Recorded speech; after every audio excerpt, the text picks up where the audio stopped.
for licensing, there's two schools of thought. Aaron and I talk about this all the time. There's people like Eddie.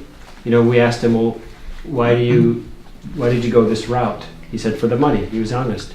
So he's doing like volume tracks, and most of them are instrumentals, and he's good at it. He set up all these assembly lines to do that. So that's one school of thought. And then there's another school of thought, which is I'm going to be an artist. I'm going to be myself. I'm not going to set up an assembly line. I'm going to make an album. And when the album is done, whenever that is, I'm going to shop it. And it's going to be done the way I want it as an artist. Not under deadline and right. So here we have kind of we're like right in the middle tonight because there's a certain pressure. We're in a big studio. There's so many people here. I'm pushing to get you guys to get through the rehearsal and get it going, right? So we do have a bit of a like the assembly line. Let's go. And yet it's very artistic. We're just collaborating on something. We're not planning for it to be anything in particular. It's just coming out. So, but the main thing is like that. Have your intention really focused from the beginning. Don't get warmed up while you're playing, and that happens a lot in the studio. Singers, and I know you. Often with a singer, you have to go. Okay, that was good. We're now going to go back and do the first verse again. Exactly. Right? It happens all the time because the second verse was awesome from there, but the beginning they were warming up. So that's just one thing to keep in mind. Okay, and then we'll go over as we're recording these. David and I will go over specific recording techniques. But I just wanted to start from the human side. All right. So let's get through the rehearsal fast, make it efficient, and then we're going to start laying down tracks. 2, 3, 4, and.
That's how I feel. Yeah, and it's not right or wrong. It's just as I sit here compressing it on the way in. That's all right.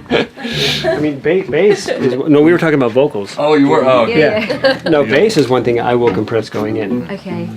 It's an electronic instrument. Yeah. It reacts a certain way, and it sounds really good compressed. Yeah. And it kind of.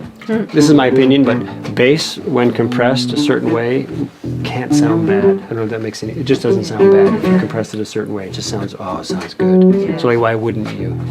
Yeah. In that case, because if you wanted to go in and do the stuff we do with vocals on the bass, it's way more work. Yeah. Way more work. Yeah. So It'll be harder than it'll be fun. yeah.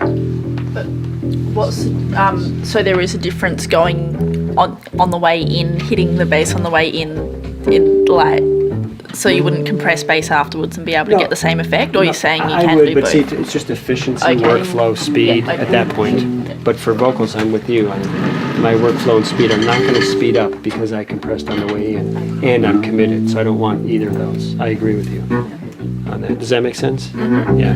There's that performance side too. As a vocalist, some compression actually helps you sing. That's about as hard to me, jamming into in my ear.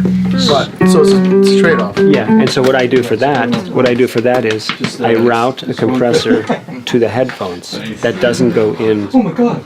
So the singer is hearing a slightly compressed track. So you're getting the best of both worlds. You're getting the best performance, and I'm getting the best signal.